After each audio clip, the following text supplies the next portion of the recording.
Previously on Anything Goes.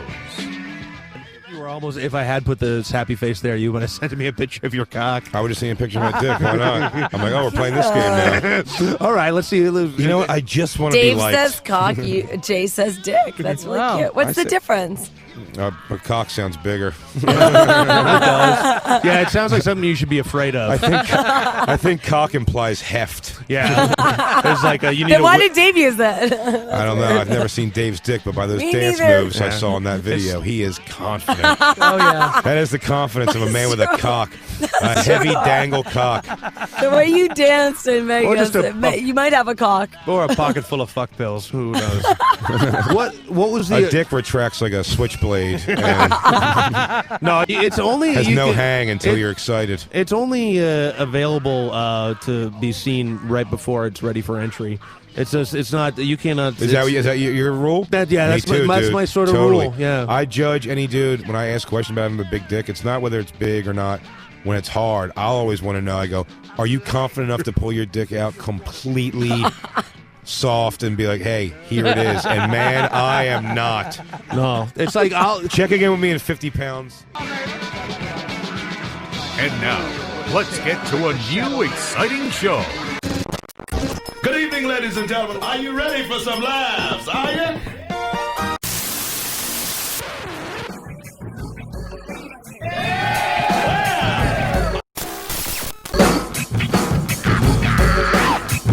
At least your life isn't as sad as ours. This is Anything Goes with Darren Frost, How the fuck am I funny? Dave Martin, What have we got here? A fucking comedian. and Kathleen McGee. And I'll execute every motherfucking last one of you! Can you dig it? So one of the things I wanted to talk about, I don't know if you saw, I sent you this thing. My hometown, Brantford, Ontario. We all know how much I love Brantford. I know, you never stop talking about it. Yeah. I saw this. So there's a business in Brantford, and they're a video company, and it's kind of blowing up online right now because they sent an email to a customer. So a customer emailed them. They do wedding videography, and they're a gay couple who wanted to have their day, memorialized so they can have a video. And so the company sent a letter that said, thank you for contacting us here at Paramount Pictures. Congratulations on your engagement. You must be getting so excited. I say this with much care because I know that your union is incredibly important to you, but we do not film homosexual weddings. Wishing you both good health and peace during these stressful COVID times. First of all, Paramount Pictures is the dumbest name I've ever heard for a name for anything. I don't care if the lady's name is Kara. It is stupid. Yeah, I agree. Second of all, they're fully within their rights to not do it, but they have to be okay with the consequence of not doing it. And that consequence is people are going to come and say that they're bigots, which they are. Yep. By definition, that is a bigoted opinion. Sure. Yes. But I also just don't understand, why did they even bother mentioning that they don't do homosexual weddings? I mean, that's sort of like me telling anytime that I ever didn't want to hang out with someone, like exactly why. It's sort of like, why don't they just say, oh, we're unavailable or we can't do it? It's just, why put a political agenda or even express your religious views? Because they're clearly self-righteous and they think that their opinion is so important that they should say this to this person so they know just how much they disagree with what they're doing. Because that's like what some religious people do. They like to look self-righteous and better. And if you go and look at their Facebook profiles, which I did because I'm a snoop, it's just like this like little picture frame white couple that's just like looks boring as heck and looks like she does a lot of rustic crafts for her home. Like pinecone art? Yeah, she looks like they got married out of high school, and this is a little hobby that she picked up because she wanted something to do after she had her kids, Tegan and Miles. Yeah. They just look like basic, boring people, and they're fully within their rights to be entitled to not want to do it, and they're fully within their rights to tell them that. but they also have to be able to accept the fact that there are going to be people that will be upset, and yes, Yeah, it's just bad for business, though. You'd think that you would put your business before your religious views sometimes, because it's just, I don't know. I don't understand sometimes that why people have to add on that extra piece of shit that is going to make them look bad. it didn't work. So the other problem, or not the problem, the one thing I'm glad that they said it is because now I know. Now people know. You know, I don't say I respect that they said it, but at least they said what they feel. And now, like you said, live by the sword, die by the sword. You know, I'm not getting a wedding video done. I don't know anyone at Brantford that's going to get married and stay there. But at the same time, you know, now I know. I'd rather know my neighbors are racist than not know. That's how I live my life. But you know what? I agree with Dave. Why didn't you just say I'm not available? Why?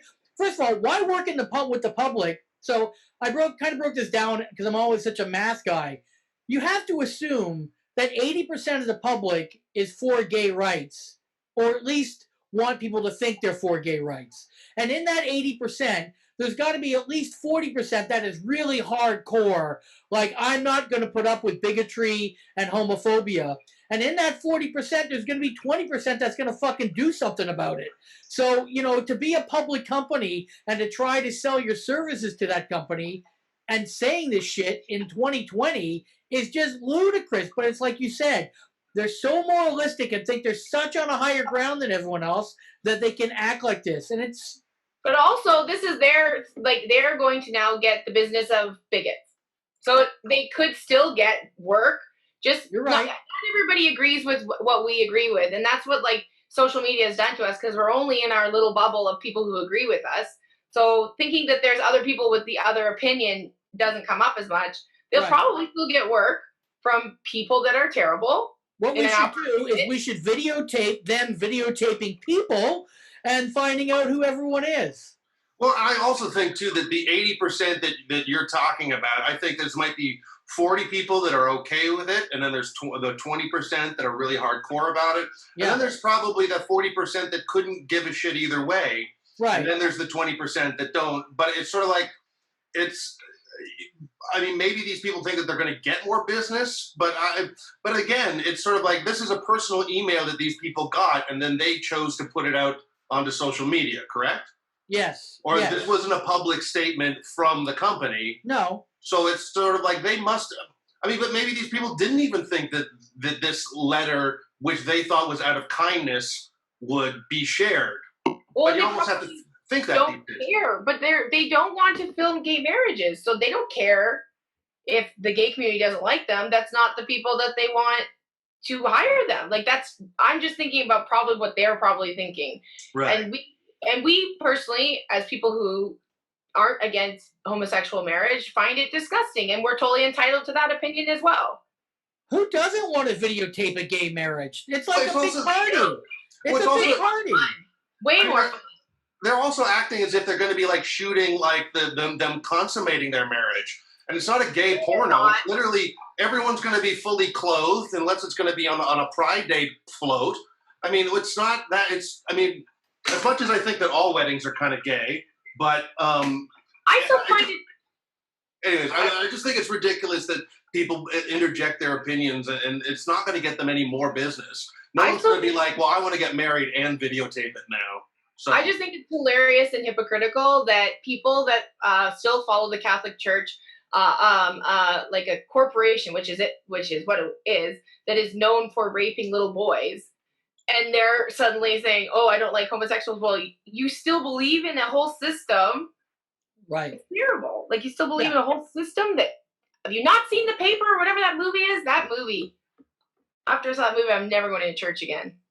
No. Well, I mean, I have like 6 minutes on my new album about how I feel a bit of a hypocrite because my kids went to Catholic school. But, you know, like they are no longer in Catholic school. I mean, I'm happy about that. But there's some fights you want to have with your wife and there's some you don't. So I'll just leave it at that. There's always a part of me that I kind of wish that I did go or that I was dragged out to church just because I know that at a certain point that I would have figured out it's all bullshit anyways. But I do wish I had that frame of reference so I could at least talk about it. Because it's sort of like when people go on rants about religion, I really don't know. I mean, I still believe that God is like Santa Claus for adults, and there's not. Right. It's just not for me. But I wish I kind of knew about it so I could sort of poke holes in it. But I mean, my parents were just lazy and they wanted to sleep in on Sundays. So I went to a Catholic high school and I took religion classes, and some of my religion teachers hated me because I had lots of questions, and I questioned things that they hate when you question. Right. You just believe what you hear and shut up about it. That's what I took for my 3 years of taking religion in high school. So my dad was an atheist, but he wasn't that much of an atheist that he wouldn't take the free daycare on a Sunday morning for church. yeah. He'd be like, look, you're going to go hear about Jesus and play square ball. Be happy about it. And I'm going to go lie down. And I'm like, all right, fine. That's how it is. I had to go to church once with my friend because I slept over at her house on a Saturday, and I think that I had to go to church with them the next morning. And we were supposed to go to Sunday school, but we just went into the girls' bathroom and threw wet toilet paper on the roof. Oh, those were the best. When you would put it on feeling like that.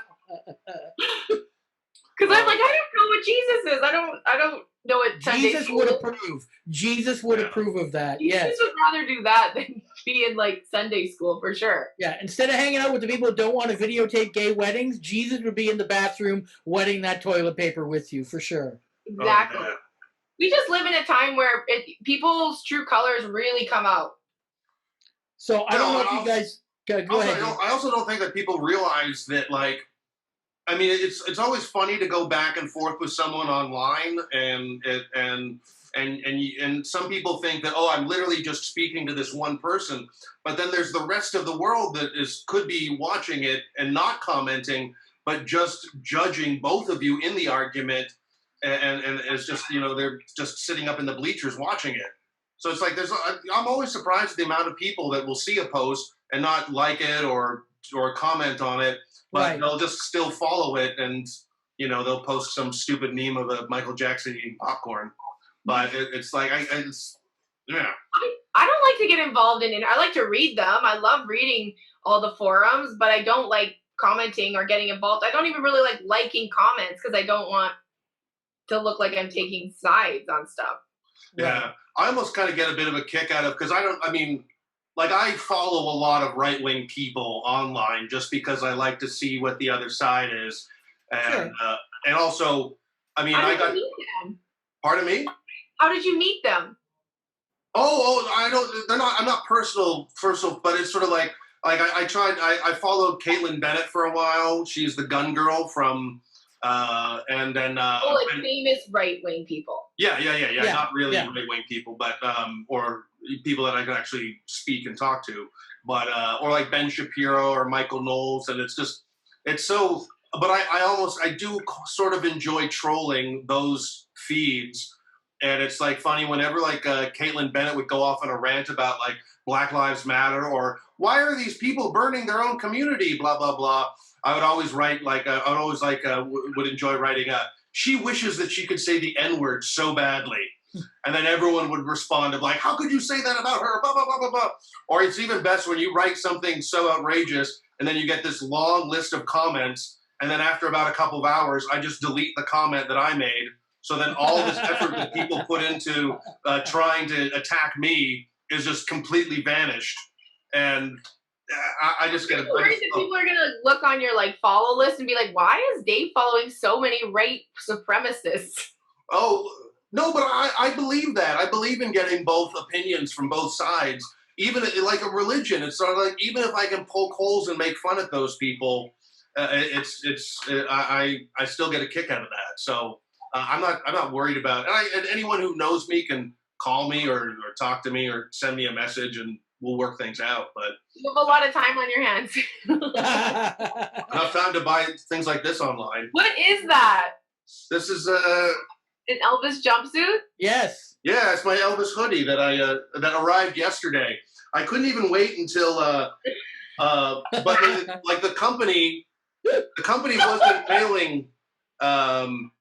It'd be great if there was a big porn picture and it was just reflecting off my glasses. That would be great.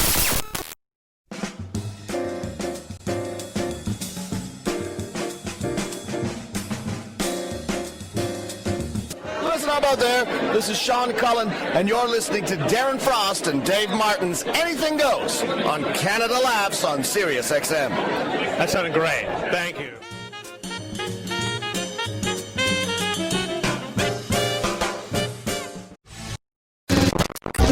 How are you doing, John? I'm good, guys. How are you all? It's nice to see the shows back together. Hi, Kathleen. It's been 1 I month. haven't seen you forever. Yeah. I didn't. Are you? Oh no, it froze. I thought that was just a photo, but no. It's where is everyone? I'm in Edmonton. Dave's in Toronto, and I now live in Barrie, Ontario. Oh, you needed a new hour, so you had to go somewhere else? Yes, exactly. A new 3 hours. Wow. 3 hours. How is Barrie, Ontario? It's where life goes to die, and I'm dying slowly. Like I wasn't dying that slow in Toronto. I mean, well, it's not like Darren got out that much in Toronto anyways. Right. So it's just now Darren's just finding more nails to drive into his own coffin. So, I thought you were going to say cock. I thought you were going to say my own cock. I'm like, okay. Cock, coffin, it's all the same, you know. Yeah, sure. Both things that you don't use very much anymore. So, Are men worried about being cremated because they will really truly lose their penises? Well, I think you lose everything when I am now. Yeah, you're all. I never thought of that, but Yeah. You're welcome. One more thing to fucking be terrified of as I close my eyes at the end of the day. Thanks, Kathleen. Your penis is either going to get eaten by worms or it's going to be burnt into a crisp. You're welcome. Yeah, organ transplants usually happen after you die, not during it. So no one's going to knock on my door and go, "Hey, can we have your cock now?" No, I still have pills for it. So. No one's going to want to transplant your cock onto them. No. And after you roasted me at the Cottage Comedy Festival, that's never really going to happen either. So What happened at the Cottage Comedy Festival? Did someone just touch your penis? No. Kathleen said that I had a small cock on stage. All right, let's hear the joke. What was the joke, Kathleen? I know there was no joke. No joke, just facts. There was no joke at all. It Oh, literally was. I said something about Kathleen in a joke form, I believe, at the time. But it was mean. I don't even remember what it was, but all I remember is you and us making eye contact. I was sitting on the dais, and you made eye contact with me, and you said, "Dave Martin has a small cock." And oh, that's good. That's it. That's it. I guess I'm that the is roast the joke. queen. I'm the roast queen then. All right. Well, anyways, I'd like to end the show on a high. Thanks for coming, John. I appreciate it. You know, I've been waiting 10 episodes to say that about you, Kathleen. that I told people you have a small penis? Why have you been waiting for that? Yeah. Why? Your dudes are like, why would we want to bring that up again? I don't know. Well, because I'm not bothered by it, and B, no, neither are the ladies. Oh, damn it.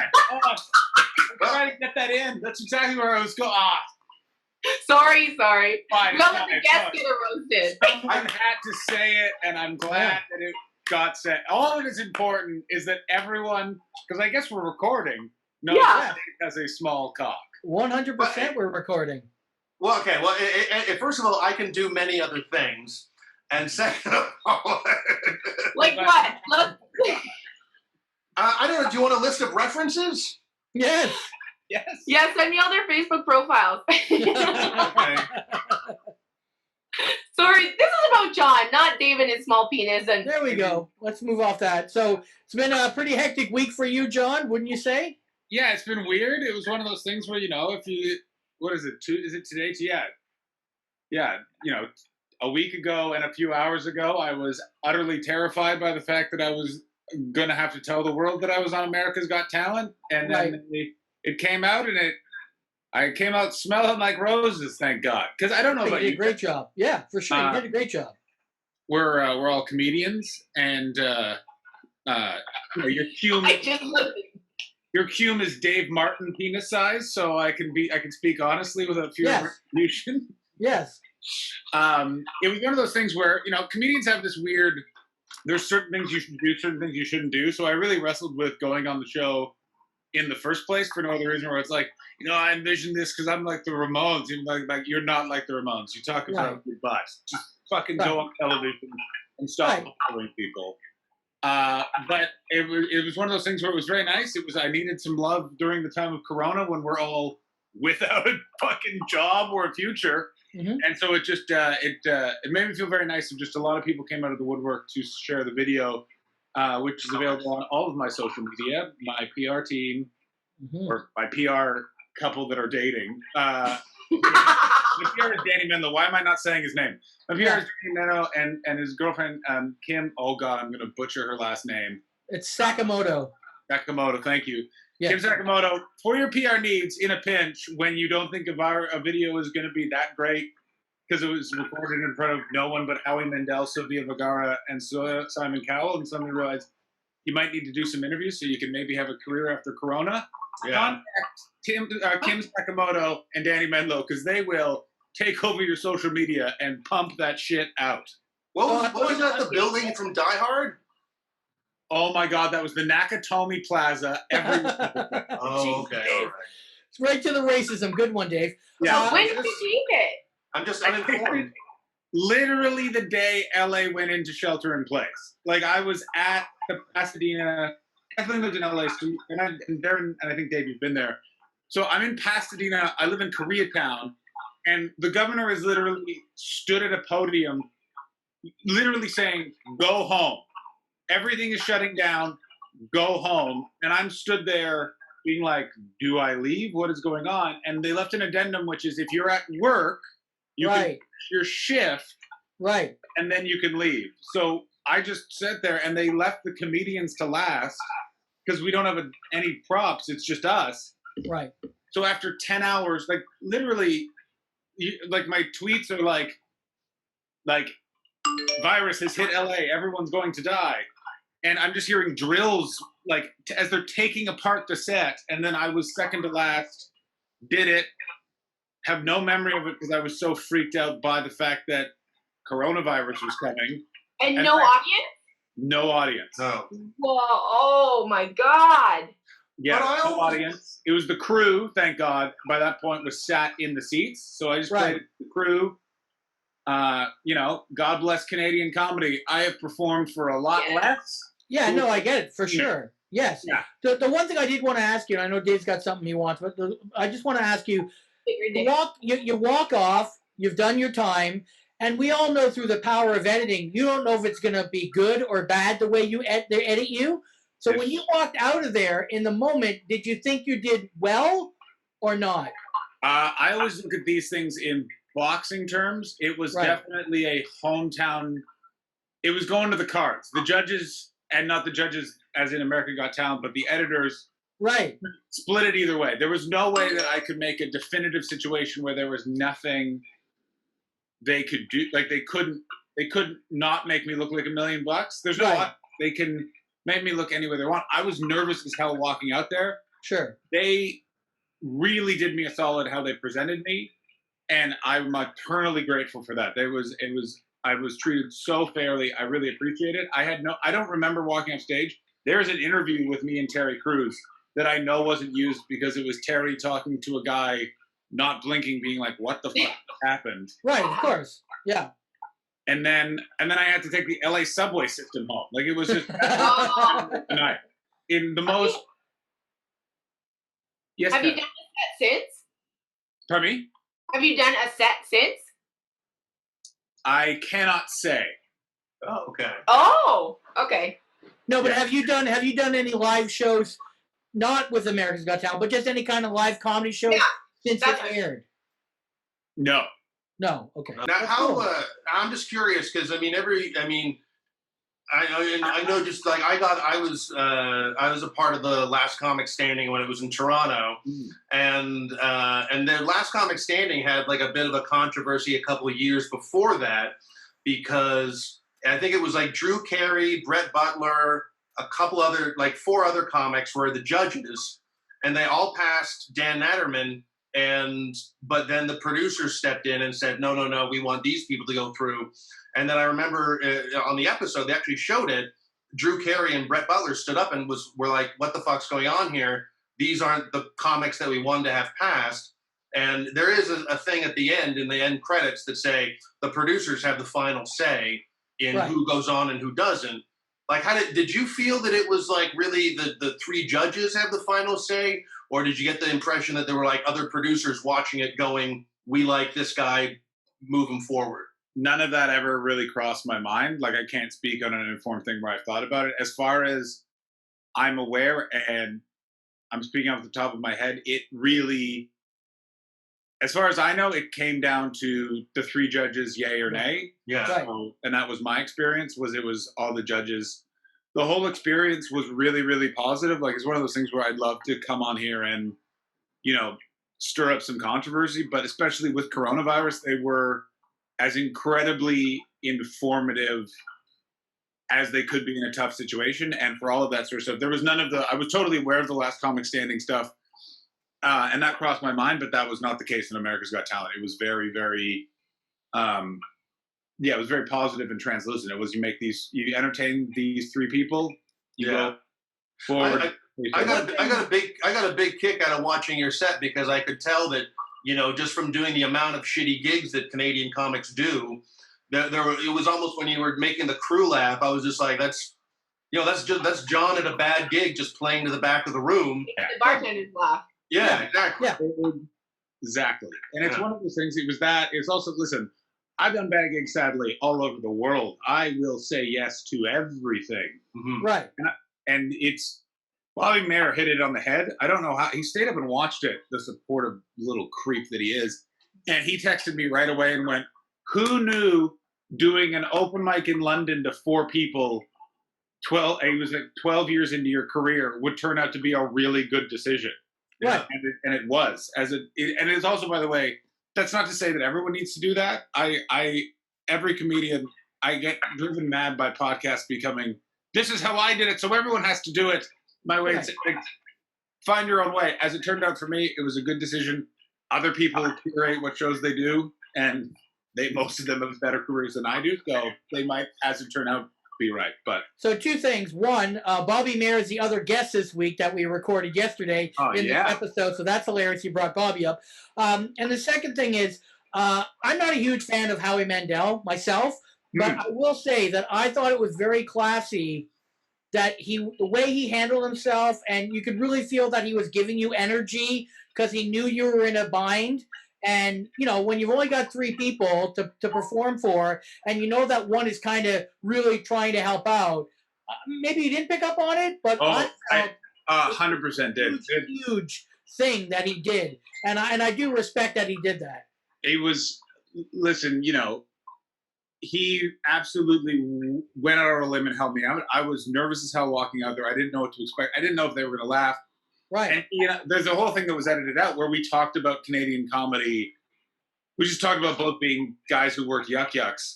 Right. And we talked about Howard Wagman for 2 minutes. And in my head, I'm going, this is not making the fucking air. But it relaxed me. And he did actually do me the other favor of going, I know this is weird for you.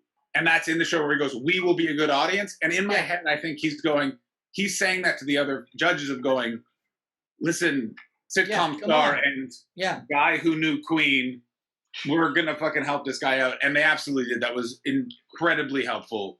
No, he absolutely did me a solid.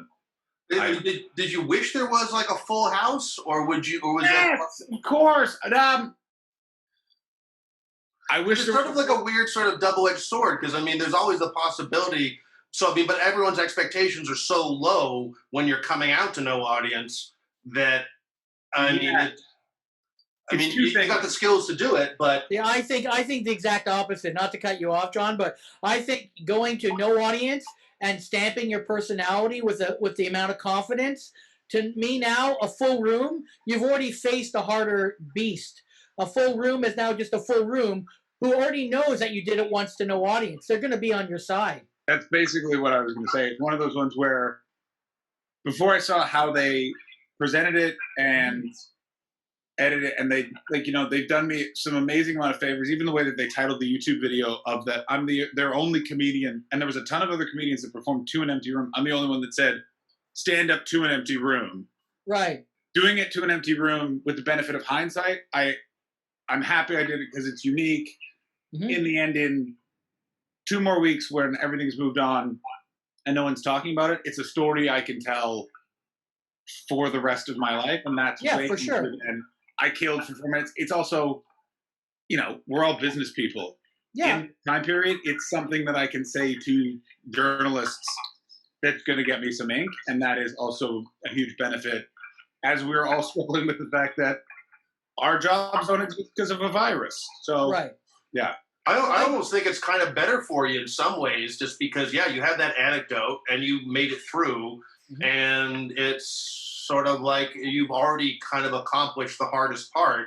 And also you had a bit more of a chance to sort of show off your personality. Yeah.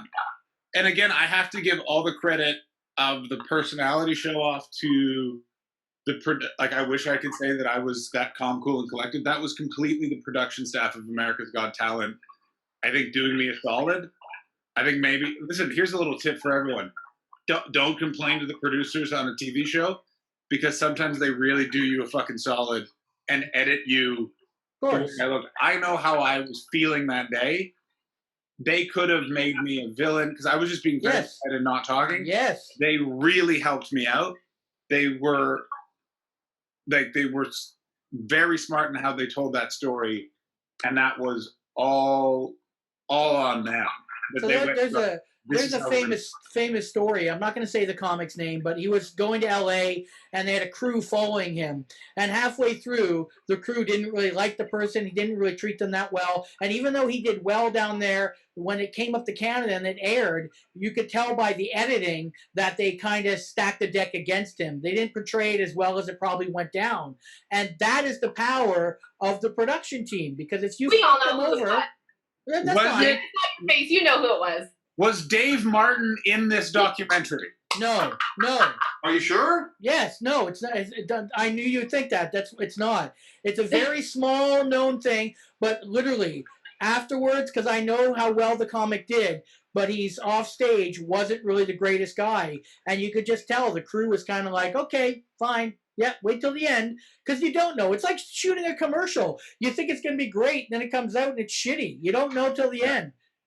Well, and it's also, it's one of those things where, again, don't be fake, because people are people and they can tell. Right. But just bear in mind, listen, I've been a PA. Your day as a talent is easier than being a PA. A PA, literally, they are being shit on. Yeah. My job as a PA my job was basically I got yelled at by a crazy piano player who just didn't like anything. And every day he yelled at me about why we shouldn't have lunch, because lunch just slows everyone down while he was eating lunch. Yeah. Be nice to those people. But yeah, no, I completely agree. And I know what Dave and Kathleen are both thinking. We all want the fucking name of that person in that anecdote you just shared. We'll get it. Elton John. It was Elton John, right? Yes, it was Elton John. Oh, okay. Elton John. Hey, I have a question. If you had been offered Survivor or America's Got Talent, which one would you choose? And think about it, because... Oh, she blanked out. So Survivor or America's Got Talent? That's a good one. I'm going I love the thing, and I love the idea of Survivor, because Survivor is a huge audience. It's a good showcase. I'm going to go America's Got Talent purely because, A, you got to dance with who came with you to the party, and B,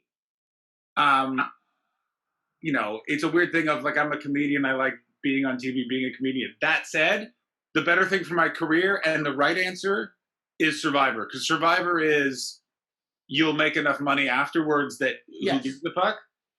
But because it's a metaphor, I get to be a purist. If this is a real situation, I'd be like, I should say American Got Talent, but I'm going to do Survivor. But yeah. I think America's Got Talent is the answer, and I'll tell you from my perspective, because then you can actually be, even though it might be a heightened version of who you are, it's who you are. On Survivor, you might have to play a character to try to get through, like a bit more of an asshole than you really want to be, or, you know, you're playing something then. I just noticed, I have a friend whose wife was on The Bachelor. You may also not play that character. Those reality shows are spectacular at, like, you say the wrong thing out of context, they take you 10 hours later making a weird face, smash it together. Bachelor is the worst for that. The producers run that show. Well, yeah. Well, I have one question for you, Chuck, because I was always curious, because, you know, on a lot of those shows, they want to give a little bit of backstory and, you know, a little bit more of a reason to sort of root for someone. Of less like, yeah, I want this guy to go ahead. I mean, above and beyond, you know, the talent that brought you there. but Like, sort of like, you know, despite having such a small penis, he still made it on America's Got Talent. Exactly. Yes. Is that being known as old pinky finger Hastings? yeah. Yeah. Wow. Never hit the sides, kid. We'll throw him on AGT. Yeah. No, but I mean, but they talked about your mom and you were born premature, and so like, how much of that did they want to draw out of you? About as much as you saw. Like, they're like, we just need to have some context for it. Like, You were there for 10 hours, so you have to talk about something. Yeah, it's exactly like, even that whole part of it wasn't even the 10 hours. The 10 hours was literally just like, hey, listen, these other acts all have planes that have to leave today, so we're just firing through, and so we'll get to you when we get to you. Because the 10 hours was caused by, they went from a whole other week of shooting to they basically had to do a week in. Oh, right. Time. Oh, because the shutdown, right. Yeah, because the shutdown was the end of this day, you go home. So the shutdown wasn't from a lack of organization on their part. Their shutdown was like, we got all these people, we've flown them in, we got to do something. Like, a friend of mine in Britain was supposed to fly over for it, and he heard that there might be, at that point it was, there's a potential there will be no audience, and he went, catch me next year, and stuff like that. So that's where the 10 hour wait came from. No, they drew out what they needed and went for it. What I was going to say was, I'm married, and my wife was like, I'm cool not being involved if you don't need me to be involved. Like, we have an interesting enough story. She's currently in Canada. I live in America. We're going through the visa process. But I just respected her wishes, and they were even cool with that, where I was like, my wife doesn't really want to be on it. And they were like, we'll figure something else out. Like, yeah. Right. Right, we'll find you another wife. Yes, exactly. Yeah, Yeah, now you got a TV wife.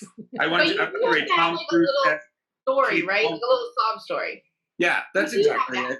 Yeah, and I think they do that for everyone, and you see them and not use others. Like there's like, I don't even know, like the amount of filming on something like that, I didn't even realize that. I'm just like, it's the thing with show business where I'm like, it's such a weird, like, there's people editing together montages that none of those people will ever even be on television, and these guys haunt house by going like, yeah, bananas. Can we talk about your use of the cameo thing, which I think is absolutely hysterical? Absolutely, yes. Yeah, I was going to ask you, and also thank you for reminding us of Mark McGrath's incredibly weird hairline. Oh, yeah, baby. I mean, that is just one of the weirdest things. It's literally a line right across, and just, nobody has that. It's like this, and he still has the frosted tips from the 90s, and What's crazy is Gary Busey retweeted the link, and that one I didn't pay for. That just happened organically. I saw that. It's great. All I want to know is, how the fuck did Gary Busey get a hold? Like, I'm just like, there's no, because I don't want to be judgmental of Gary Busey. There's no fucking way he's just scrolling through. Like, no, I think Gary Busey probably retweeted it. I think Gary Busey thinks that like every TV is a window into another universe of just like hey, I'm gonna climb through that, man. Or Kathleen nailed it, and it's someone he knows just retweeted it, which is probably the logical and absolutely correct answer. Yeah. But, yeah. Well, that's on Twitter, but that's how people get in trouble on Twitter. Like, that's how just blanket retweeting is what you're saying, right? Yeah, and like, so someone doesn't know that Ari Shaffir, for example, with the Kobe thing. People didn't know. Not everybody knew he was a comedian. Oh, so that horrible sentence comes in, and they're like, "Who's this?" Right. Oh, that Ari Shaffir. I was with Ari when he wrote one about Aretha Franklin. We were on the side of a mountain in Scotland, and I was literally I remember just being like, "Why are you doing this? Like, don't do it." Because the one he wrote about Aretha Franklin, made Kobe Bryant's. Like, Kobe Bryant's was a little rough. The Aretha Franklin one is crazy, and he's like, my audience expects it. I'm just like, you know what? You're a troubadour. You do you, brother. You've weathered every storm. But like, I was just like, good God. But he wrote one for Mr. Peanut as well, and he like thanking Mr. Peanut for murdering children. Oh yeah, no. So it's like don't, if you don't like him, don't follow him. Who are we? I mean, I'm waiting for a cameo from like? Are we going to see one from Jerry Lawler? I'm not sure, because I'm not sure if I want to mix the wrestler review crowd with the AGT crowd, because, you know, they've been amazingly supportive, and please listen to my wrestling podcast, The Wrestler Review. Mm-hmm. But we go a little Ari Shafir after a dead celebrity tweet on that program every once in a while. No, and I occasionally go, if Jerry Lawler finds out some of the things I have said about him, like, I'm in the right 100% about everything I've said about Jerry Lawler, but he does have more money and will engage a lawyer. That actually, now I'm thinking about it, I'm like, actually, I want all of that to happen. Then a horrible monster will be stopped. So yeah, maybe I will get Jerry Lawler to do a cameo. I think or get Sandman, or there's so many. But there's so many great choices wrestler wise.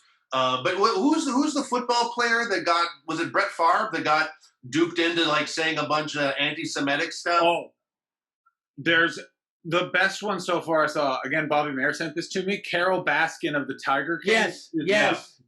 She wishes Jimmy Savile a happy birthday. Yeah, the pedophile. Yeah. Yeah. The GOAT of pedophiles. Like. Yes. Yeah. Oh, Carol. Real good. Jerry, Jimmy Savile did not discriminate. It didn't matter if you were alive or dead. He was going to touch your sweet young body. Oh no, Dave. That's true too. That's true as well. You know, it's they go, why?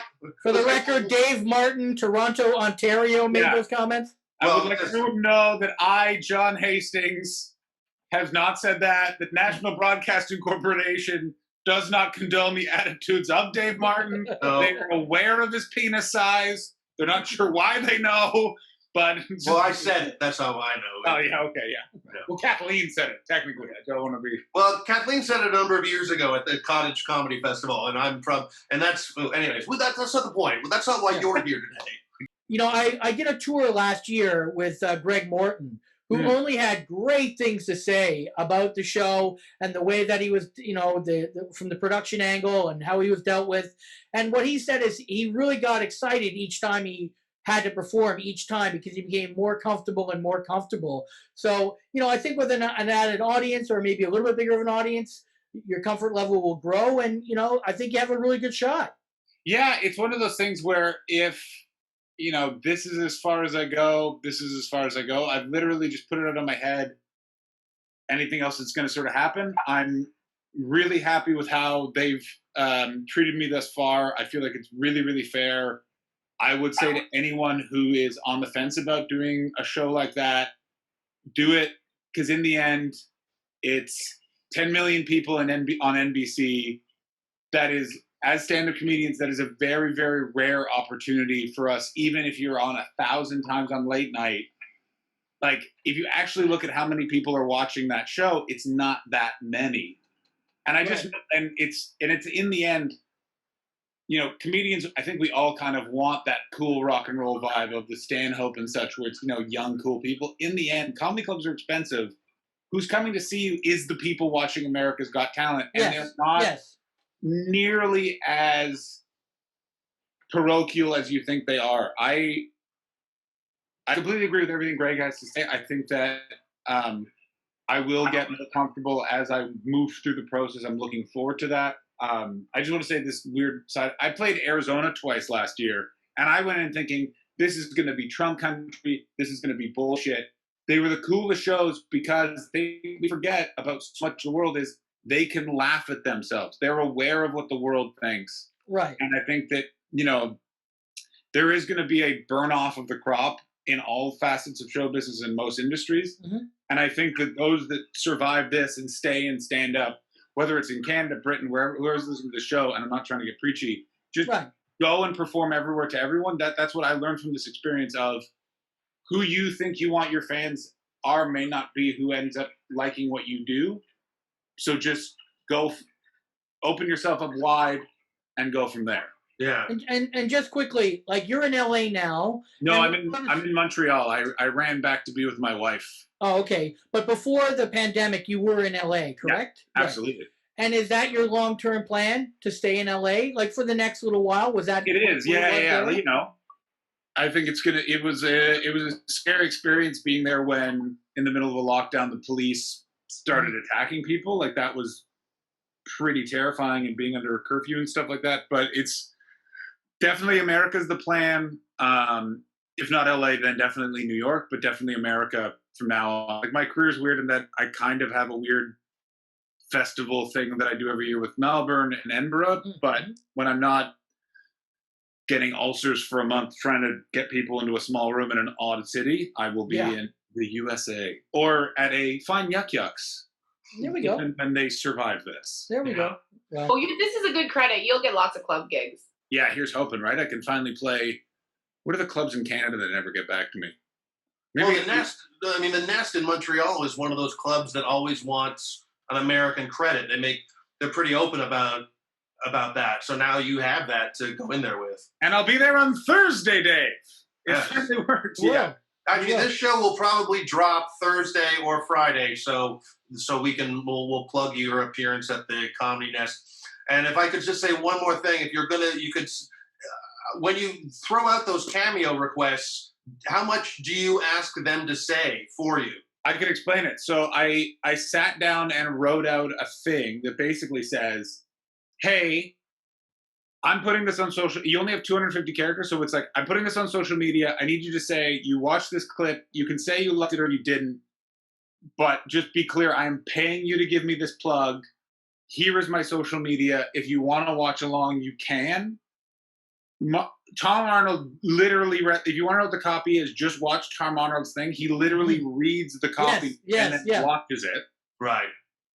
Mark McGrath just riffed.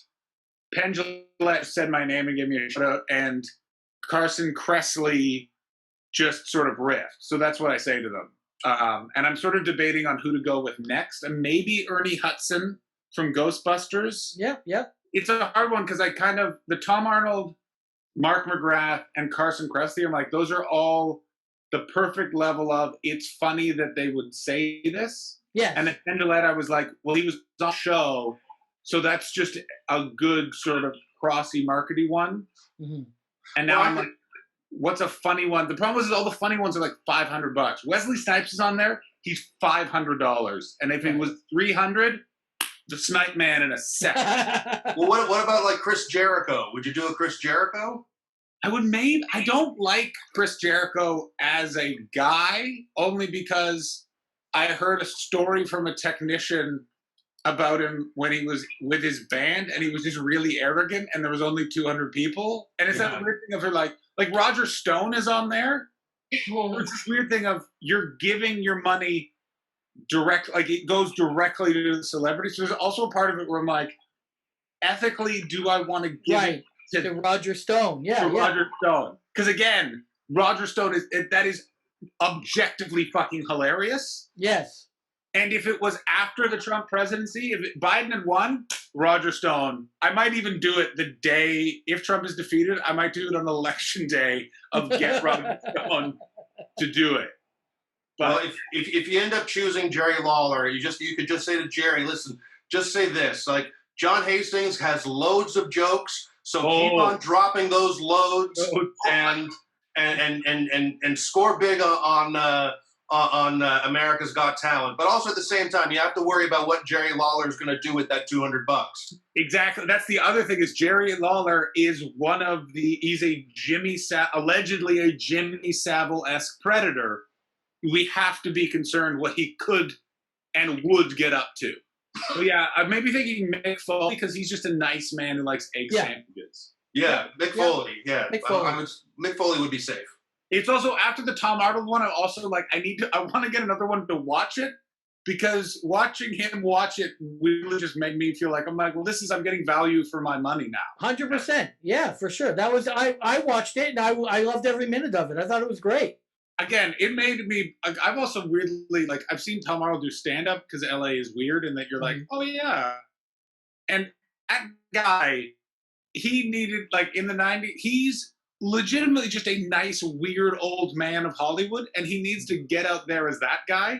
Also, based on his nose, that guy is some cocaine. Holy Lord. Well, both him and Roseanne, they were like vacuum cleaners. Yeah, oh yeah. Oh, that now explains everything about Roseanne's older age. She's just burnt out from the yayo. Yeah. Oh, yeah. No, there's so many stories about them getting pulled over and the two of them getting coked up together. And, I mean, whatever keeps a couple together, I suppose. But, Yeah, I guess.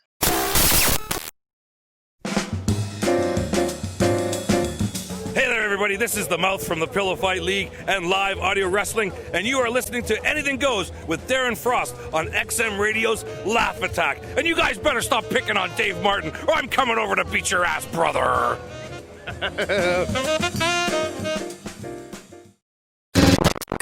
Thursday, July 16th. This camp is your worst nightmare. A real game. You just really can't trust anyone. With a killer twist. Your job is to find the killer. That looked like it really hurt. Killer Camp. New series, Thursday, July 16th, and stream free next day on the CW app. All right. So how are you, Bobby? What's going on? Nothing.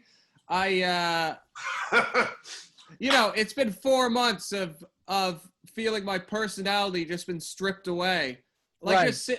You really realize, because whenever you meet like really old people, like my grandma's 101, and they don't have much to say, and you think, oh God, old people are boring. But then after 4 months inside, they just, it's so easy to run out of things to say. Right. Because at 101, you've probably said enough, right? I mean, what else is there? Like, great, another young person to talk to, right? What are they really going to get out of more conversation with young people? So, I get it, but yeah. So yeah, the last what's been going on with me? I've just been spending too much time with my wife. Harriet is her name. You better. And spending too much time with Harriet, painting our house, doing terrible gigs over Zoom. That's been my life as of late. Well, what's funny is when you're a comic, your whole life is comedy. And I've always said the most important thing is for longevity in this is to have a life outside of comedy. And if there's ever a time where that's come in handy for me, it's been in the last 5 months. Because I do have a life outside of it. Those people that are still grinding every day and their whole life is comedy, I'm sure this has been a lot harder for them. Yeah. Well, yeah, those without families to come home to, and that's it. So, yeah. Kind of like Dave. Well, yeah. Okay. Well, not exactly like me. I found other things to do. Well, yeah, but I'm just saying, you're not married. You don't have kids. You have to, before if you wanted to be social, you could go to a comedy thing and be social. Right. Now you've got to actively work outside of that comedy circle to be social. Also, Dave, but to be fair, out of the three of us, Dave's background looks like he has the coolest life. Like he has the coolest looking apartment for sure. Yes. No, I was wondering if we're going to just jump right into the whole, all the horror camp show that you're doing. It's already aired in the UK, hasn't it? Yeah, so it's called Killer Camp. Right. We filmed it a year ago in Lithuania. Yeah. So it's a British reality show where there's like 10 contestants and they think that they're on a show called Summer Camp. Right. And then they get there, and one of the contestants got blown up on a boat. That was a plant. Right. And then they realize what I revealed in the show is actually called Killer Camp, and it's like a murder mystery. And one of them will be killed each episode. Right. And if they figure out who the killer is, they get money. But if the killer remains hidden, the killer walks away with money. Okay. No, like I know, like British TV always seems to try to do the same as American TV. I mean, they had there was the Jersey Shore over in the States, and then they had the Geordie Shore, which was like the British version of it. Like, have you found a difference between like British reality TV and American, or how much of a connoisseur were you of reality TV before this? I feel like I could talk about the show I did. But in terms of like I don't really watch reality TV outside of that, so it's hard for me to say. Yeah. Like, I know do people fuck on TV in America right now? No. Okay. I mean, it's they if they do, it's they talk about it the next day that they hooked up, but there's actually no footage of it or anything. Like, they make out and then it just cuts, and then it's the next morning and it's insinuated that they fucked. Well, in the UK, they'll show them having sex. Wow. But yeah, but not like pornographic penetration. No. Under the covers. Yeah. But you still watch them actually fuck. Man, I wish I moved to the UK a long time ago. You can watch people fuck on TV here, but I mean, yeah, I guess it's not the same if you have. They're not really fucking though. No. Like it's. Yeah. But yeah, so we are watching people really fuck on UK TV. Yeah. Yeah, the show Love Island. It's like a show where everyone hooks up. Right. And they do it. You see it all happen. Right. Okay. Yeah. It's like a softcore porn. It's not. It's how we're not Pornhub level of graphic. Right? No, you don't. No, but you're seeing their face. You're watching like their expression while it's going on. Yeah. See, you get to see their cum face. Yeah. Sometimes that's more impressive than fucking the money shot. Okay, but you don't get to see cum on the face. No, they don't. Dave. Show that. No, Dave. You can just picture that yourself. Oh, and I do. Trust me, I do. Like, yeah. If Kathleen was here, she would be drenched. So yeah. How did you even get involved in the show, Bobby? Did you know the producers? They knew you? So they were aware of me, I guess, from other things I've done, and they just brought me in. We had a meeting. I did a screen test where I read part of the script to camera. Right. And then I thought, because this screen test, I didn't have any time to prepare, so I was kind of given a page of dialogue and had a couple minutes to memorize it, and then just kind of set it down the lens. And I left there thinking I had really just ruined it. Like it just felt uncomfortable because I couldn't memorize it, so you're still kind of reading while trying to deliver, and it just felt choppy. So I thought I'd blown it. Like, I knew I was close to getting the job, and then I left there thinking I blew it. And the whole weekend I was so depressed, but then they called on the Monday and said, "Oh yeah, the network liked it. You got the job." Great. That seems that's a very typical story of most auditions, though. The ones that you always feel that you fucked up the most are the ones that usually sort of turn out the best. But yeah, I mean, I've had that experience before. But were other people in the running for this, or was this something that they went straight to you for? They told me no one else was really in the running. I don't know if that's true, but I believe, I don't know. They haven't. Yeah, they don't have to tell you that. They don't have to tell you that. There's no winning by telling you that. So yeah, that's what they said. And then a couple weeks later, I flew to Lithuania, and it was kind of a week of rehearsal and then a week of filming. And so was the only, I don't know if you can even tell us this, but was the only plant the first contestant that gets blown up in a boat to make it look real for everyone, or is there future plants? That's the only plant, yeah. Because for me, like I love, there's a show called Joe Blow. I don't know if you ever heard of Joe Schmo. It's because Joe Blow, but Joe Schmo in America. No, I haven't seen it. The premise of it is everyone's actors except one person. I love that idea. That's great. It's so funny. The first 2 seasons are like, everyone should watch them. I own the second season on DVD. I watched it like 3 times in 1 year because I turned it on to someone. They'd come over and we'd watch it. And it's great because everyone's an actor but the one person. So you can really fuck with the whole idea of reality TV with it. I had that idea like 3 weeks ago, and I thought this is a great idea. And yeah, of course someone's already done it. Yeah. But even remaking it would be fun. I still think they can now. Enough reality TVs happen where people won't know if it's real or not. What network was that on?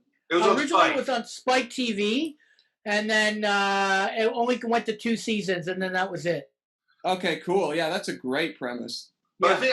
I think they might have tried to do a 3rd season, but then it was quickly like people figured it out, even that were on the show. But I think that even sort of screwed up season 2 because some people were so outrageous and off the charts with their acting that it was just like, okay, well, I've seen people be wacky before, but some people were just trying too hard. And so I think even a couple of the people on the show, and then they had to start rewriting it so that they had to sort of just circle around people's suspicions whether it was all real or not. So then what happened is these producers, they went from Joe Schmo, they did a show with William Shatner, where they went to a small town in America and they told the people they were filming a movie, a sci-fi movie with William Shatner, and they hired all locals to be extras, and then they just would fuck with the extras. And Shatner was just an asshole the whole way through it, or like fucking with them. But it only aired like 5 of the 9 episodes on Spike. It didn't even fully air. And it's supposed to be really funny, but it never aired. Well, I think that's one of the things, too, is because there was a show called, and I have a copy of it, called WB Superstar USA. Oh, yeah. And it was like an American Idol-style show, but they went out of their way that they only chose the worst people. And, of course, they compliment them, and they tell them how amazing that they are. And, they have, like, I think Tone Loc, and then one of the producers was on the panel of judges, and then I think that chick, what was her name, Vitamin C or something like that. She had, like, one hit, like, sort of one song of the summer hit. And so they were complimenting these people that were so horrible. And even some of the people were sort of like, really? You really like my voice? Because I haven't been told that before. So, okay, well, thanks. I guess this is great. And then so I don't even know if they could literally get away with a show like that now, because you watch it and it's so mean, because they are being really cruel to some people. And there are some people that are kind of a bit of a head case, and they kind of get rid of them because sort of like, okay, well, we can't keep lying to you. And then even at the end of it, they're sort of like, some people are sort of like, yeah, I don't care if it was all a big joke on me. And then some people, and then like the chick that wins it is sort of like, she's still kind of confused after she's been told, like, no, we chose the worst people. So I think some shows, even like the Joe Schmo show, you couldn't even get away with being that mean as much as you once did. But how gullible did you find some of the people on the show that you were on? I mean, we weren't really trying to trick them. Right. So yeah, once they knew, after that first explanation, there's no real tricking. They knew the rules then. Yeah, so it's more of a game. But what was amazing was within a few days, these people felt very close to each other. Right. And had very intense emotional reaction to someone being killed. Yeah. Or to someone, or to finding out who did it. Like, there was, it was incredible just as a social experiment to watch people's reactions. Yeah, because at home, if I see someone really break down, you don't know if they're acting, for the camera, or if it's kind of real emotions, because it's still a reality show. But if you're there and you see them like 5 minutes after taping something and they're still upset, you know it's real. You know that they're actually having these feelings, whether the camera's on or not. Yeah, I think it was just like a lesson in human psychology, which is if you're isolated with a group of people for more than 2 days, you feel like an intense connection to them, regardless if it even if it doesn't make sense. Like, you can say, well, they never knew each other, or is this real? I would say most of the time it's real. Like, I was amazed. And at the end of every episode, 2 contestants, we'd be around a campfire, kind of like Survivor, and 2 contestants would walk into the woods, and one of them would get killed, and one would come back. Right. And I would tell the story of how they were being murdered to the campers. It was really fun. And it was like an intense, brutal, graphic murder, and I got to tell that story really intensely. Right. And I would be screaming it in their faces, and they would be crying. Like, I would say almost every contestant at some point sobbed when I was describing a killing. Right. Mm-hmm. And then I'd have to keep yelling in their faces while they're crying. And the producer would be in my ear saying, just keep going. Come on, just. Yeah. Did you ever feel bad? Like, after, cut, you're like, oh, I'm sorry, but I had to do this. It was the show. Yes. But I felt bad the first time. But then the second day, when there was more tears, I thought, oh, okay. well, nothing's actually happened. Everyone's okay. Yeah. So Right. I'm just going to yell in this crying lady's face. Right. Right. Yeah. But it's funny that I don't know how. But like in the UK, reality TV is a little bit different because there's some people that on that show Big Brother. Or what's the show version in the UK? It's like it's Big Brother UK. There's a Big Brother UK. Yeah, Big Brother. But when people come out of that show, they're like famous. And Yes. like here in North America, they're still they're reality stars, but they doesn't have that sort of like in the UK they're held up to a little bit of a higher standard of like you're a celebrity now. Yeah, definitely I would say in this country the crossover between reality television and other kinds of television it's not that. There's people who went from reality TV to like mainstream like presenting roles or having their own show, and it doesn't feel like why is this it's a natural way to get famous here, I guess. There's this show called I'm a Celebrity, Get Me Out of Here. Yeah. Well, they sent a bunch like 10 celebrities to a jungle in Australia and they lived together for a month. Caitlyn Jenner was on it. Yeah. I went last year, actually in December. I was flown to Australia and did the after show. So they had a show. I did it for 4 days where after the taping ends, I was in the jungle really close to the celebrities and I was on a panel where I just kind of talk about what had happened. And those people, when they go in, some of them are Caitlyn Jenner, but some of them aren't that famous. But when they come out, they are very famous. Yeah, and they can that show. Yeah. it springboards them to usually a lot of money and success. Didn't Johnny Rotten do that show? I don't know. I think he did, yeah, because the lead singer of the Sex Pistols did it, and there was a big controversy with him being on it, and that show's been running a long time. Yeah, it's been like 20 years, I think. Yeah, like a real long time, and yeah, you see that they may have been I don't want to say the word has been, but their popularity isn't as high. Then they go on that show, and it bumps them back up again, and they go on all the chat shows. See, Britain still has a lot of chat shows that people still can be seen on and keep their awareness going. Whereas in Canada, North America, well, definitely Canada, there isn't any. But even in America, there's not that many places now other than like an Ellen or one of those type shows to keep your face out there. Like Britain, it's still hardcore. Yeah, there's a lot of kind of group chat shows, or they'd call it like panel shows where people, if you get a certain amount of notoriety, you'll be asked on those shows, Right. Yeah, because you did a bunch of those, right? You did the cat show and all that. Yeah, and most of that was less because of notoriety, some notoriety, I guess, but mostly just because they'll always have a couple of comedians. Right.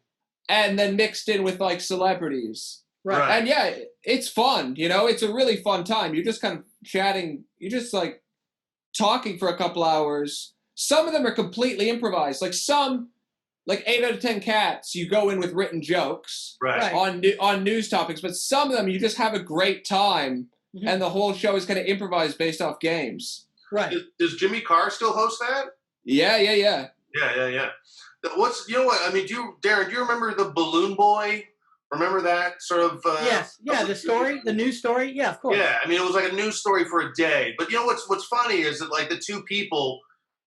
Just to show how reality TV has become such a huge thing, the two people, like the parents of the Balloon Boy, actually met at a acting class, but it was an acting class to be on a reality TV show. How they would act on reality TV as opposed to like how to act in like movies and TV and shit. So these people, two people just acted, they met each other there and they were just looking for a stunt to get on TV to eventually get on other reality TV shows, but they were caught and it was, found out that there was no kid in the balloon and it was all just a load of horseshit. But that to me is just another statement of just like, wow, so there are people. That's a long play. That's a long play to have a kid, raise it to an age, and then put it in a balloon. That's a long plan. Well, they might have had the kids already, and then we're just finally we can do something with these things. Let's see now, how Bobby, we. I just wanted to ask Bobby. So, imagine I don't know how well the show will do on the CW. I'm sure it'll do well, but it's kind of sad that if it does do well, you can't really take advantage of it with the pandemic. I know. Well, yeah, it's definitely. It would be hard. Yeah, right now I couldn't go to America. Right. But I think in terms of like having meetings and stuff, it's a lot easier right now to meet with people in America or even Canada or here over Zoom, because now a Zoom meeting is what everyone's doing. So whereas before an online meeting might not have happened, now that's more of a possibility. But yeah, definitely it's not a good time for anything.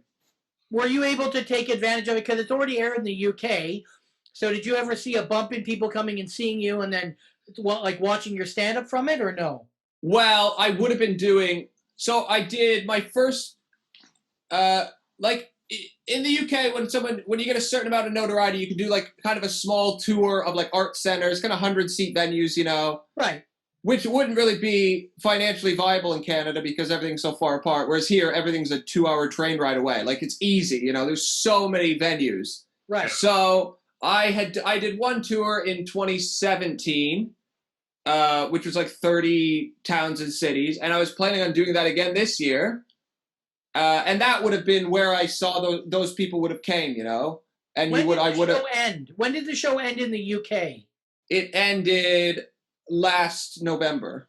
Right. So yeah, if you a spring tour, you would have been able to take advantage of it. Right. Well, I mean, yes. Is this show on the CW now because there's a lack of new programming in the States and they just need new stuff to put on? Or is it, how long has this been in the works? I don't know. So I just kind of was told it was happening. So I can imagine that might have been a factor, but I don't know. I think you know what happened? I think, and I'm just projecting, but with Netflix having a lot of success with a few kind of international reality shows, where in the past they may have tried to do an American version of Killer Camp, because of the success of these Netflix shows, which have international casts, they were probably like, look, we don't have programming. We don't want to reshoot this. Let's just play it, because obviously you're a North American host, so you've got that anchor to it, and it's easily to put on. So I think it's probably a little bit of both. Yeah, I never really. I was just happy it was happening. You know? Of course. Yeah, now, do you think want to give them too many ideas and fuck up a gig? So right. Do you think there'll be another season, or has been any kind of talk of that from the British side? No, I don't know. It's everything's kind of up in the air now. Well, you'd love to do it again, right? No, it'd be fun. It's a good job. It's quite challenging, actually, just in terms of a job, because there's no teleprompter. Right. So every day I had about 10 pages of dialogue that I'd have to memorize and then say down the lens. And then within that, interact with the contestants while remembering like paragraphs of dialogue. So it was like in terms of just memorizing lines, it was a really good crash course in that. And did you pick up on that pretty easily, or was it a lot of work for you? It would depend on my tiredness and stress level. If I wasn't stressed or tired, I could really suck in lines quite quickly. But if I ate too much, if you eat too much, then your brain just kind of goes foggy. If you get the carbs fog, I'm useless and can't remember anything. Especially if they're long days. I mean, if they're just 8-hour days, it's not so bad. But if it goes to 12 or 14 or 16-hour days, where you've got to memorize, it's really hard. Yeah, it was intense, but it was, I don't know, it's a great job. Like, I'd love to keep doing it. It doesn't really. Yeah, but I mean, is the wad blown in this, in the sense that people now know what the jig is, as far as like if people know where this is going, or do they try to disguise it as something else, and then everyone just keeps thinking that they're applying to be on a reality show when they don't know what it is, but as soon as someone goes to a camp, they're like, oh, is this going to be like that Killer Camp show? And they're like, fuck, we got to get rid of you. I think even if people knew they were coming on Killer Camp, the premise would still work, because then everyone is there trying to look. What the people not knowing gave it a cool shot at the beginning, but after 10 minutes, they all know. Yes. So people coming and knowing, I don't think would change anything. It's like a celebrity doing stand-up. They got 10 minutes. They can live off that, it's this guy or gal. But once that's over, you still got to be funny. Same thing with this premise. The premise, to me, it sounds like that kind of the murder mystery dinners that people love so much. And they've still been going for 30, 40 years. So I could see this having a run of many seasons, because people love that shit of figuring out who it's television Clue. Yeah. It's like the game board. It's a board game Clue. That's what it is. And people love that shit. Yeah. I've never been to a murder mystery, so I'll take your word for it. But I've never done it either, but I wouldn't be against it. If I was all of a sudden at one, I wouldn't be like, God damn it, no. I'd play along and try to have fun and try to creep people out. That's my problem. I would just creep people out. I'd be a great addition to a show, but I wouldn't be a great contestant. Yeah. Dave, you have an escape room vibe. Do you like escape rooms? You know what? I went to one escape room once. I went to one escape room once, and the thing is, it's like if you're doing that shit with other people that are really into escape rooms, then they are like there was a lock on a picnic basket, and you had to find the clues to know what the numbers of the lock were, and then I was just like, oh hey, I can just reach my hand inside the picnic basket and get the piece of paper with the clue on it, and then everyone was like, no, we have to do this the right way. I was just like, well, this. And obviously, nobody's lives are at risk, so yeah, I'm gonna fucking cheat. It's sort of like if this was a real escape room, I'm gonna fucking cheat to get out of here. But everyone was like, no, you got to go by the rules, and that's the fun part of the game. I was like, no, we're trying to escape from this thing, and I don't know. So in the escape room parties, I was definitely a party pooper, and I was just like, I just wanted to get out and drink, so. Dave's whole life is an escape room where he tries to cheat his way through. This is my escape room. My mind. A lot of people in Canada don't know, but you and your wife had their own reality show for a while. Yeah, well, it was like a fake reality show. Yeah, we did a sitcom called Bobby and Harriet Get Married. I mean, you know, why am I telling you? It was like it was kind of like, we wrote it the way they write Curb, which is we'd write like, Curb Your Enthusiasm, we'd write like an 8-page beat sheet, and then just like, it was meant to look like a reality show. It was really fun. It was a great time, yeah. Yeah, I mean, I've only seen clips, and I think I saw one episode online. It looked like it was a lot of fun. Would you guys consider doing it again, or was it just kind of one thing and then that's it? Yeah, I think unfortunately, we made it with Vice, and then they didn't want us to make anymore. Right.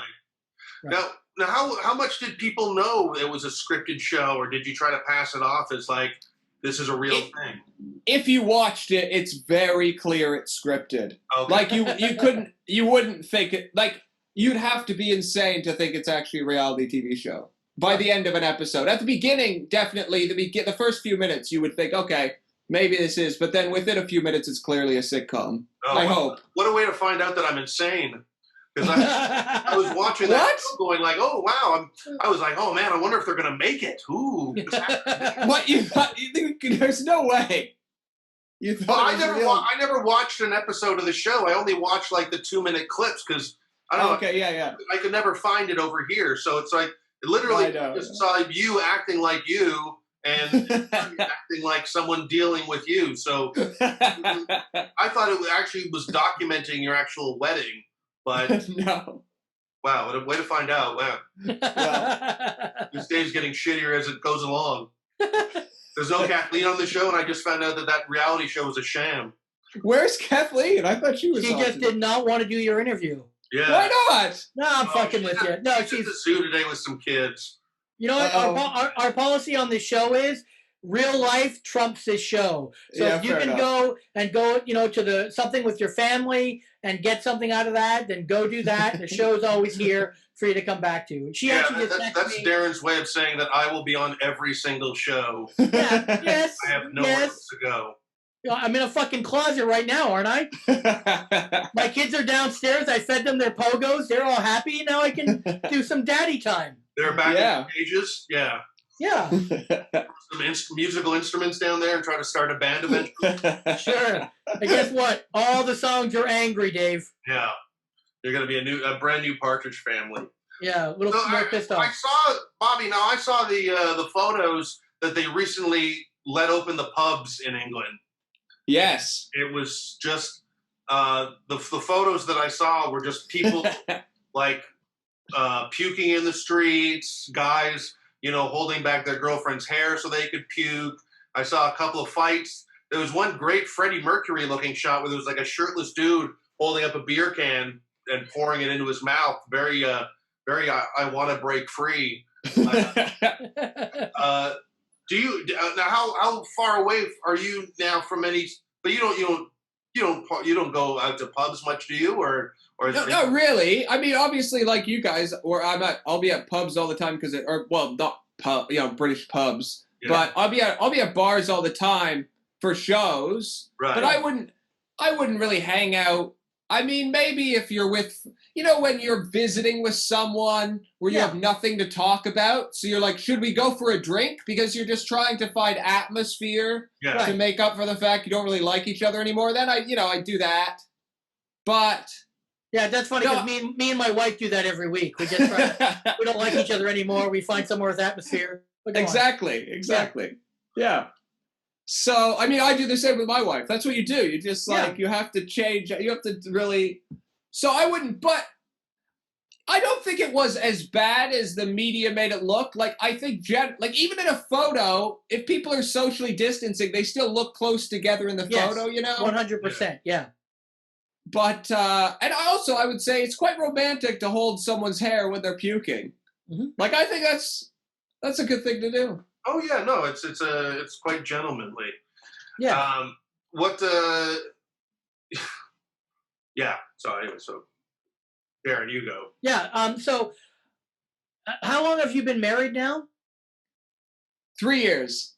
3 years. And how long did you guys know each other before that? I met Harriet I met her probably 8 months after I moved here, but I don't remember the first 2 times I met her. Yeah. She just didn't make much of an impression. Right. So you guys met through stand-up circles, right? We met at shows, mutual friends, and then at a house party eventually. Yeah. Well, I mean, that's that happens all the time, and quite clearly, you're the catch. So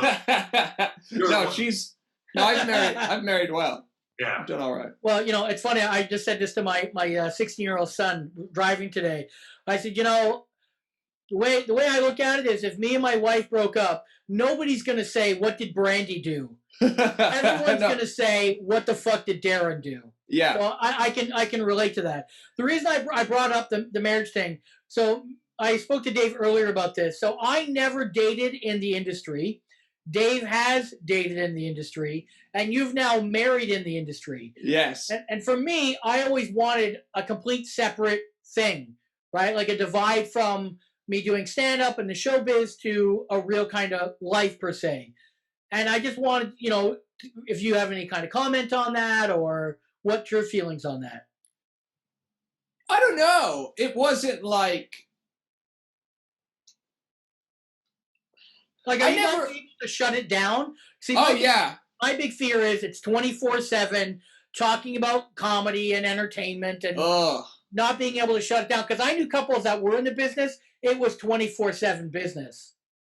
No, what I would say is, first of all, we'll say if we want to do something with any romantic or maybe we're gonna fuck at some point soon vibe, right? We just don't talk about work. We'll talk about anything except work. We'll talk about where we're gonna go on vacation, just anything that isn't the boring gig I did or what job I hope I get. Who cares? And secondly, some couples get jealous of each other. Those industry couples where one person gets the job. We don't really. I've never felt like I'm competing with her. Even if we're on the same show, it doesn't feel that way. Right. Last year I got asked to do a panel show over here, and I knew it'd be better if I did it with her. So I was like, why don't we get Harriet? And then eventually I got her on the show too, and she was asked to be on the show also. Right. And that was a way better time, So I'm always, yeah, it's great. I don't know. It doesn't really, I guess it's hard for me to know because I'm not married. I don't have the experience of being married to someone else. Maybe it might be better, maybe if I could do it over again and just marry someone who isn't a comedian, maybe it's so much better, but I don't know. It's hard to, I don't have anything. I think it's all about if you're able to shut it off. I knew at the time I wouldn't be able to shut it off. Okay. So I had to put that, I'm not saying it's for everyone, but for me, I had to say, because I had some women comics. My other problem is I can't lie. So I'm only going to be attracted to a funny female comic as well. So comedy and funny is a big thing for me. So there's a couple that approached me over the 25 years of me doing it. And trust me, I would have loved to have, but I just said to myself, I just know what I'm like. I can't be like that.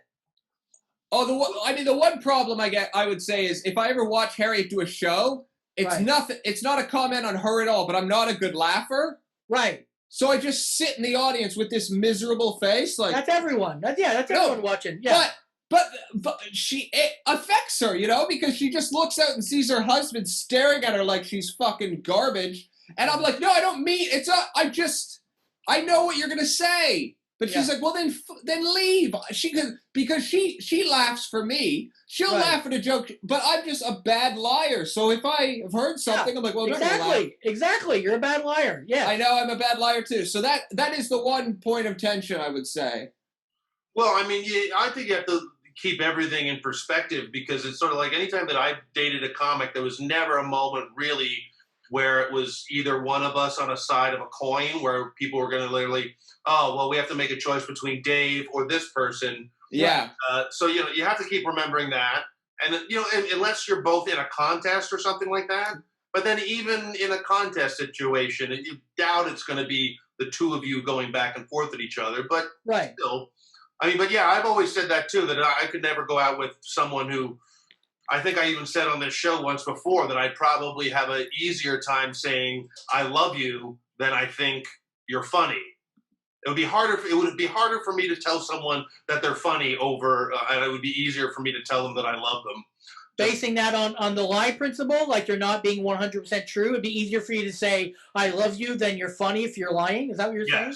Yes, it would. Right. Yeah, I'd have a harder time with the lie of I think you're funny. Right. Lie of I love you. I might love them, but I would have a easier time lying about that than I think that you're funny. Because if you say I love you, but people usually don't go, oh, well, some people do say, oh, how? But if you say, oh, I think that you're funny, it's like, oh, well, what jokes did you like? Shit. Can I get back to you? I don't know really. And then you have to throw out a line like, well, they seem to like you. And then that'll get you in more shit. So it can be tough. But I think the one good thing about going out with someone who is in the business is that they can understand both the joy and the frustration that you're dealing with. So to me, I've got enough friends in the business for that. I understand what you're saying, but yeah, when it comes to that kind of stuff, I have enough friends to be able to talk to and get over the frustrations. Yeah, I don't know about you. Also, I don't know about you, but the older I get, the more it's like, rather than like when I feel myself getting really frustrated about work, I'm like, after 15 years, it's like you kind of know, well, being annoyed about this none of it really matters. Like it matters to an extent of like I care about my work and I'm passionate about what I'm doing, but like whether or not I get a job or whether or not a script gets made or whatever the thing is, it doesn't matter. Mm-hmm. Yeah. Also, no point. You realize your frustrations don't drive you any farther, or that whatever you were trying to get doesn't get closer to you the more that you're pissed off at it. So no. And also, anytime that I have dated a comic, we never just talked about comedy. There was always something else, and we were always both very cool with just saying, "Listen, let's not talk about comedy for the next little while." Right. So, but Dave, you have great skin, Dave. Does anyone ever tell you that? Yeah, the guy from Silence of the Lambs. It glistens. You have nice glistening skin, Dave. Hey, this is comedian Arthur Simeon. You're listening to Anything Goes on XM Radio, Laugh Attack. Alright, thanks.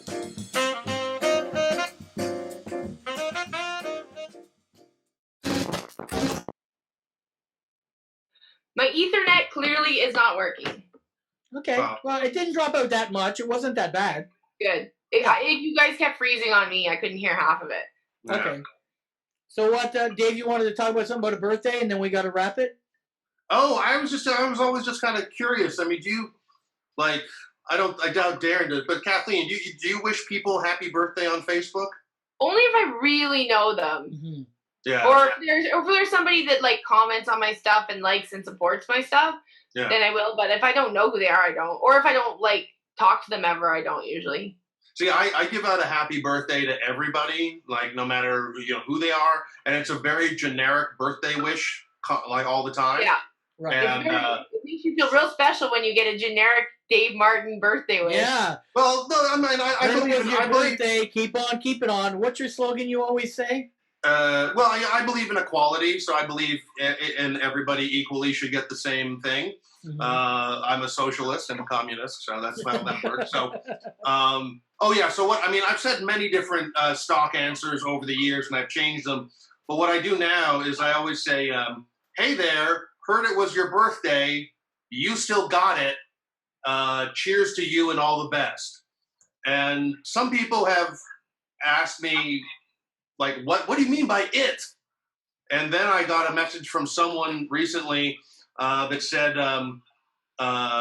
when you say it, if you're talking about my Parkinson's, yes, I still do have it.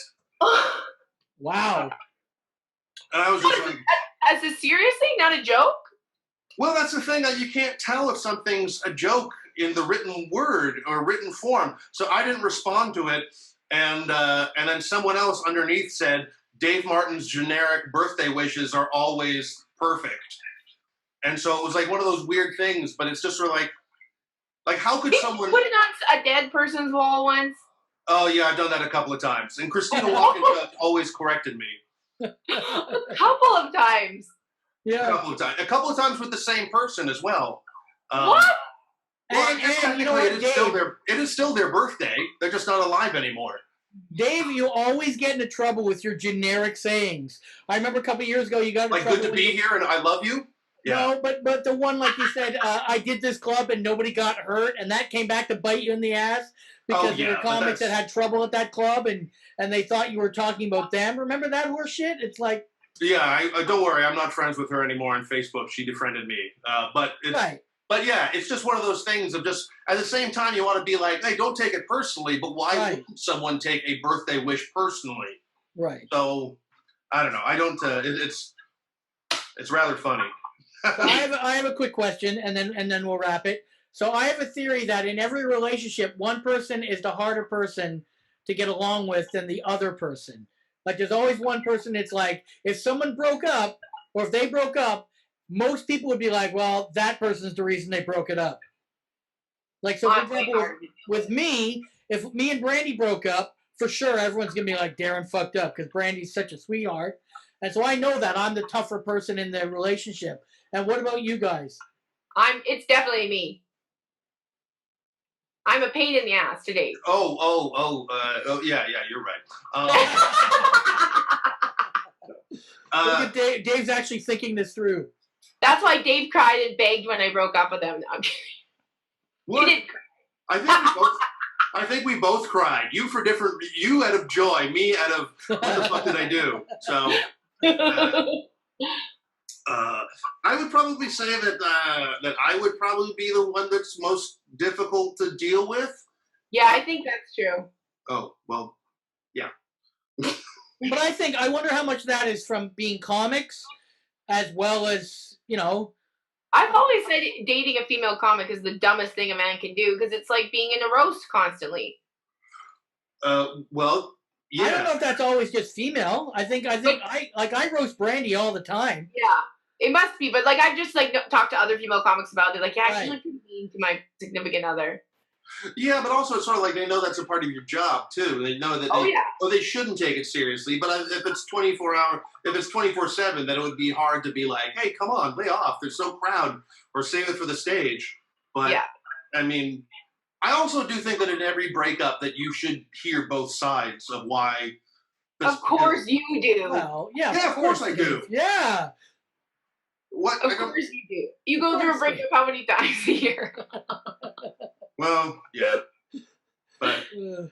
Anyway. Like there should be some law or something where it's like, okay, you get 24 hours to post stuff, she gets 24 hours to post stuff, and then people have to read both and then form their own opinion. Is that what you want? I think if it's on social media, they should have to post what happened. Just because, like, I hate vague book. Hmm? I hate vague book. Oh, Like, vague. Yeah.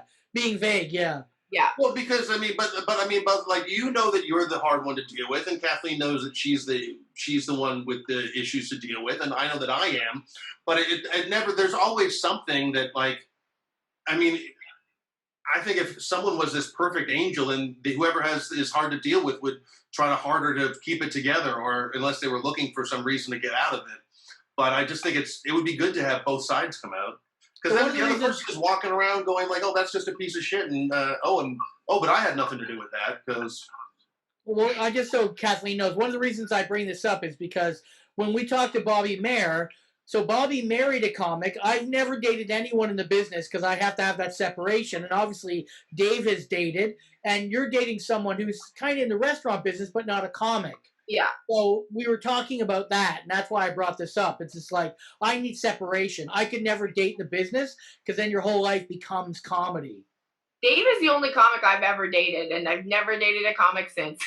Yay, I ruined it for everybody.